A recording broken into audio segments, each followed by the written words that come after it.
Hello मेरे प्यारे Marvel fans. तो जिन भी महापुरुषों को लगता है कि थॉर बहुत ही ज्यादा अच्छा कैरेक्टर है और बहुत ही सॉफ्ट नेचर का बंदा है, तो मैं आज उनकी गलतफहमी दूर करने वाला हूं और तुम्हें बताने वाला हूं कि थॉर कितना ज्यादा ब्रूटल हो सकता है और वो कितना ज्यादा ब्रूटल था शुरू से एमसीयू के अंदर। तो भाई देखो, अपना थॉर ओडिनसन सिर्फ कॉमिक्स में नहीं बल्कि एमसीयू के अंदर भी बहुत ज्यादा ब्रूटल है। उसने बहुत बार बहुत बंदों को मारने की कोशिश की है। चलो मैं बताता हूँ कि कैसे। तो अब अगर तुम्हें द थॉर यानी 2011 वाली थॉर याद है, तो अपना थॉर एक छोटे से कॉन्फ्लिक्ट को एंड करने के लिए अकेला ही यूटनहाइम चला गया था। उसने सारे के सारे यूटनहाइम्स को एक बार में पेल दिया था और लॉफी ने उस पर एक छोटा सा टॉन्ट ही मारा था सिर्फ, और उसने उसका मुंह तोड़ डाला। इसके अलावा उसने लॉफी की पूरी सेना को अकेले कुचलने के बाद कहा था कि इसे मेरे लिए थोड़ा सा और चैलेंजिंग बनाओ। तो तुम उसका ईगो का लेवल देख रहे हो कहाँ पर था। और आओ अब चलो तुम्हें मैं थॉर के रोला के बारे में बताता हूँ। थॉर कितना ज्यादा स्वैगी आदमी था कि वेनाहाइम की जंग, जो कि इतने सालों से इतने लंबे टाइम से चल रही थी, वो थॉर के अराइवल के साथ ही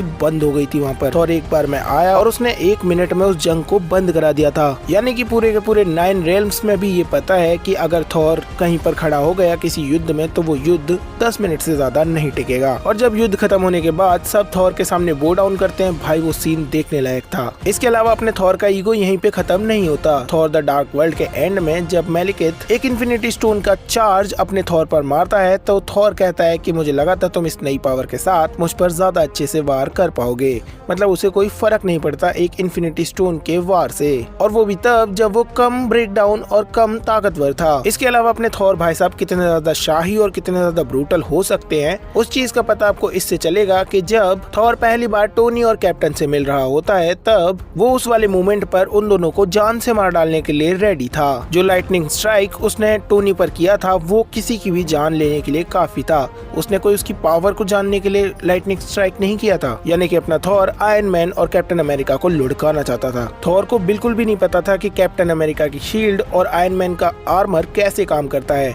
उसने अपनी पूरी जान लगा दी थी उन दोनों को मारने में। उसने म्योनीर से कैप्टन के ऊपर जो हमला किया था, वो हमला काफी ज्यादा खतरनाक था। उसे नहीं पता था कि शील्ड कैसे वर्क करेगी या फिर कैप्टन अमेरिका बचेगा भी या नहीं। और अगर आर्क रिएक्टर की टेक्नोलॉजी बहुत ज्यादा अच्छी नहीं होती और टोनी का आर्मर खतरनाक नहीं होता, तो टोनी का खेल वहीं खत्म हो जाता। तो क्या ये सब जानने के बाद भी तुम कहोगे कि अपना एमसीयू का थॉर वायलेंट और ब्रूटल नहीं है? इसके अलावा कॉमिक्स में अपने थॉर भाई इतने ज्यादा ब्रूटल हैं कि गॉड बॉम्ब स्टोरी लाइन के दौरान उसके एक यंगर वर्जन ने गॉर को अपनी एक्स से मार डाला था लिटरली। और वो भी किसी नॉर्मल गॉर को नहीं, ऐसे गॉर को जिसने हजारों देवताओं को मारा था। थॉर लव एंड थंडर में भले ये चीज ना दिखाई गई हो और थॉर को एक जोकर बनाकर रख दिया गया हो, लेकिन गॉर के साथ बहुत बुरा किया था थॉर ने। इसके अलावा एक बार अपने थॉर ने नल द सिम्बियोट गॉड को एक ही पंच में स्पेस के बाहर फेंक दिया था। और थॉर कॉमिक्स के अंदर अपने ओल्ड किंग थॉर और कॉस्मिक वुल्वरीन की जो ब्रूटल लड़ाई हुई थी, उससे ज्यादा ब्रूटल तो कुछ भी नहीं हो सकता।